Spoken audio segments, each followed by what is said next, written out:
while I trip over the microphone cord. This is the first time I've been here, so hello everyone, and thanks Jess. So I'm mad about the Royals, the Royal family, love them. I've loved them since I was a little girl. Like, I remember when I was really little and Lady Di, met Prince Charles, and then they had that fantasy, beautiful wedding. You know, I watched it with my nana, who's no longer with us. And then I proudly watched as she had two beautiful boys, William and Harry. And then, you know, I mourned with the rest of the world when she had her untimely passing, still sad to this day. And I've continued to be really proud watching William and Harry. Certainly William, when he took Kate and made her his beautiful bride, Catherine, Duchess. And now, how good Harry is soon to marry his beautiful bride-to-be, Meghan Suits Markle. And the first thing I thought when I heard the news was, where is my fucking wedding? I'm 44. Like, this is ridiculous. I've never been asked.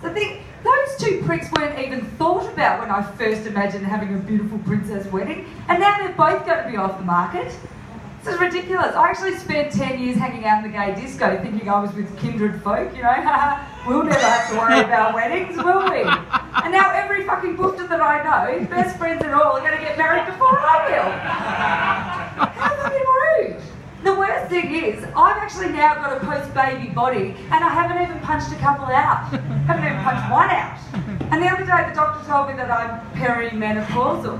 So, you know, that sounds brilliant. It's fucking not.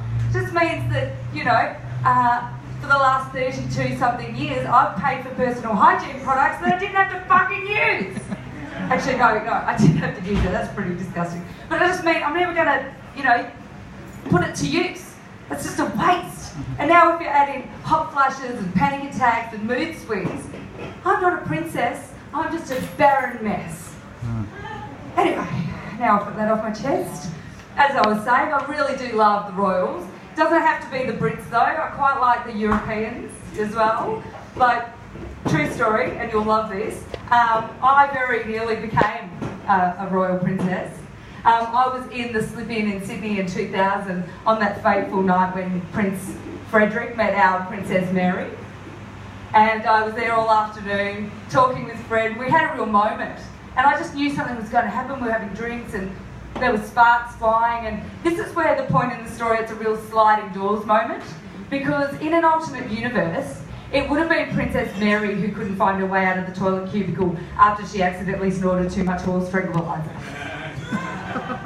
You know, what can I say? I often think about Mary, what she'd be like on drugs, but I'm picking that even on a tranquilizer like Kay, she'd still be her pristine self.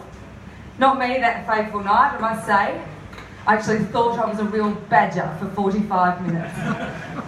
Anyway, Frederick, your loss. I go like the clappers when I can actually find my feet, and my hands don't look like cartoon clubs. Anyway, I digress. Imagine I just think about, you know, Mary now these days. She's just like heading up charities, doing these amazing things, working tirelessly against violence against women and bullying, etc. And I recently worked tirelessly to avoid having a massive meltdown in the Sorrento IGA over summer. That shit's hard. And also, Mary's just commended everywhere she goes for her mastery of the Danish language. You know, they all talk about it. And I like to applaud myself when I can still use my smartphone after a bottle and a half of wine.